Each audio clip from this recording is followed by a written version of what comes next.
আশা করছি সকলেই ভালো আছেন। আমরা জানি 30শে জুন অনুষ্ঠিত হতে যাচ্ছে এইচএসসি 2024 ব্যাচের পরীক্ষা। এর মধ্যে অনেক স্টুডেন্ট অফলাইন এবং অনলাইনে জানিয়েছেন যে স্যার এতদিন পড়াশোনা করি নাই, পড়াশোনা খুব কম হয়েছে, এই অল্প দিনে ভেবেছিলাম পরীক্ষা পিছানো হবে কিন্তু পিছানোর কোনো সুযোগ নেই বলে জানিয়েছেন শিক্ষামন্ত্রী নওফেল। তো স্যার এই অবস্থায় কিভাবে ভালো একটি রেজাল্ট করা যায়, অন্তত পক্ষে সম্মানজনক একটি রেজাল্ট নিয়ে এইচএসসি কিভাবে শেষ করা যায়, আজকের এই ভিডিওতে থাকবে এইচএসসিতে এতদিন না পড়ার পরেও এই অল্প সময়ের সেরা প্রস্তুতি নিয়ে কোন টপিকগুলো পড়ে সর্বোচ্চ ভালো রেজাল্ট করা যায়। আমি আলোচনা করছি জাকির আহমেদ সৈকত MBA 2021 ব্যাচ অ্যাকাউন্টিং ডিপার্টমেন্ট। যাই হোক, এবার আসি মূল কথায়। এতদিন পড়াশোনা করি নাই, ফেসবুক, মোবাইল ফোন, বন্ধুবান্ধব সকল কিছু নিয়ে আমরা বিভিন্ন জায়গায় সময় কাটিয়েছি। শেষ মুহূর্তে যখন পড়াশোনা করতে আসব তখন পরীক্ষা পেছানো হোক বলে বিভিন্ন রকমের স্লোগান দিয়ে আমরা বসে রয়েছি যে পরীক্ষা পিছানো হবে, কিন্তু দেখা যাচ্ছে সকল আশায় ব্যর্থ। 30শে জুন বসতে হবে পরীক্ষায়। এখন কি হবে আমাদের? তাহলে কি ফেল করব? না, এখনও আপনাদের যথেষ্ট সময় রয়েছে। যদি আপনার মেধাটাকে কাজে লাগিয়ে আপনি সঠিক উপায়ে যদি পড়াশোনা করে পরীক্ষায় অংশগ্রহণ করতে পারেন, আপনার এখনও সময় আছে শূন্য থেকে ভালো রেজাল্ট করার। সেটাই বা কীভাবে সম্ভব? আপনি ইন্টারমিডিয়েটে উঠেছেন মানে HSC একটি বোর্ড পরীক্ষা দিয়ে এসেছেন, অবশ্যই আপনার মেধার চিন্তা শক্তি কিন্তু অনেক হাই, আপনার দক্ষতাও অনেক হাই। আপনি মনে করেন যে আপনি কিছু পড়েন না, কিছু পারেন না, কিন্তু আপনার মধ্যে এমন কিছু শক্তি এবং ক্রিয়েটিভিটি আছে যা আপনি যদি চান আপনার সর্বোচ্চটা দিয়ে এখন আপনি ভালো রেজাল্ট করতে পারেন। এখন আপনার কি করা উচিত? আপনার যা হওয়ার হয়ে গেছে। আপনি প্রতিটা পরীক্ষার আগে 1 থেকে 2 দিন সময় পাবেন, অনেক পরীক্ষায় 3 থেকে 4 দিন সময় পাবেন। কিভাবে পড়া উচিত?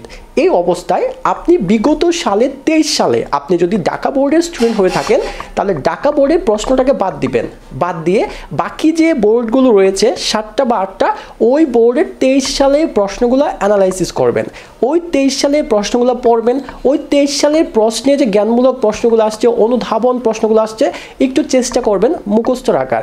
এবং 23 সালের উদ্দীপকগুলো কোন কোন টপিকগুলো থেকে এসেছে অন্য অন্য বোর্ডে, ওইগুলো বাসায় একটু অ্যানালাইসিস করবেন। আলহামদুলিল্লাহ, আশা করছি প্রায় 70 থেকে 80% মার্কস আপনার ওই 23 সালে বোর্ড প্রশ্ন টপিক থেকে আসবে। এটা আমি কীভাবে শিওর হচ্ছি? আমার টিউশন অভিজ্ঞতা হচ্ছে প্রায় 8 থেকে 9 বছর। আমি পড়িয়েছি 5 থেকে 6 হাজার প্লাস HSC স্টুডেন্ট, এবং আমার সর্বোচ্চ চেষ্টা HSC স্টুডেন্টদেরকে নিয়ে, আমার গবেষণাও HSC স্টুডেন্টদেরকেই নিয়ে। কেননা চিন্তা করে দেখেন, HSC 23 সালের ব্যাচের যে সিলেবাসটা, সম্পূর্ণ সিলেবাসে পরীক্ষা দিচ্ছেন আপনারা।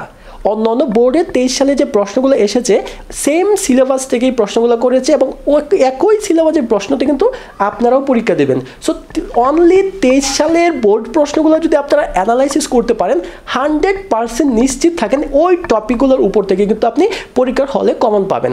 আর হ্যাঁ, 23 সালের প্রশ্ন আপনি চাইলে 1 থেকে 2 দিনের মধ্যে কিন্তু অ্যানালাইসিস করে শেষ করতে পারেন, তবে পড়ার টেবিলে আপনাকে 16 ঘন্টা কিন্তু টাইম দিতে হবে, এটা কিন্তু মাস্ট। এইবার আসি, পরীক্ষার হলে আপনি বসছেন, বসার পর আপনি জানেন কি পরীক্ষার হলে আপনার সামনে এবং পিছনে যে বসে পরীক্ষা দিবে সে চাইলে আপনাকে অনেক হেল্প করতে পারে।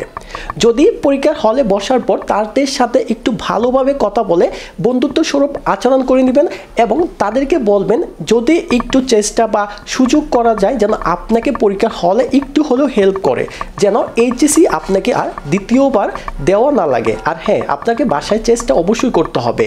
আর MCQ এর জন্য অবশ্যই যে কাজটুকু করবেন, আপনি 23 সালে যে বোর্ডে যে প্রশ্নগুলো এসেছে ওই প্রশ্নের MCQ-গুলো পড়ে নেবেন। 2 থেকে 300 MCQ হতে পারে। ওই MCQ-গুলো যদি ভালো করে পড়েন, শিওর ওইখান থেকে আপনি 14 থেকে 15টা MCQ হুবহু কিন্তু কমন পেয়ে যাবেন। আমার বিগত অভিজ্ঞতা থেকে জানাচ্ছি, এখনও সময় আছে। যদি আপনি প্রতিদিন 16 ঘন্টা একটা সাবজেক্টের উপরে যদি আপনি সময় দেন, সর্বোচ্চ ভালো রেজাল্ট আপনি করতে পারবেন। আর পরীক্ষার হলে বসা মাত্রই এটা মাথায় রাখবেন, এনি হাউ আপনাকে অল আনসার করতে হবে। আপনি যদি না পারেন কি লিখতেছেন, সাদা খাতা রাখা যাবে না, আপনার বানানো সৃজনশীলতা আপনি পারবেন, আপনি লিখে আসবেন, ইনশাল্লাহ ভালো রেজাল্ট নিশ্চিত। সো কোনো টেনশন নাই, কোনো চিন্তা নাই। এই ভিডিও দেখার পর মোবাইল ফোন রেখে পড়তে বসেন, পড়েন, পরীক্ষা আলহামদুলিল্লাহ ভালো হবে। আর আমাদের চ্যানেলটি সাবস্ক্রাইব করে বেল বাটন প্রেস করে রাখবেন, কারণ পরীক্ষার পূর্ব মুহূর্তে আপনাদের প্রতিটা সাবজেক্টের গুরুত্বপূর্ণ সাজেশন এবং পরীক্ষার প্রশ্ন সমাধান এই চ্যানেল থেকে পেয়ে যাবেন। আসসালামু আলাইকুম।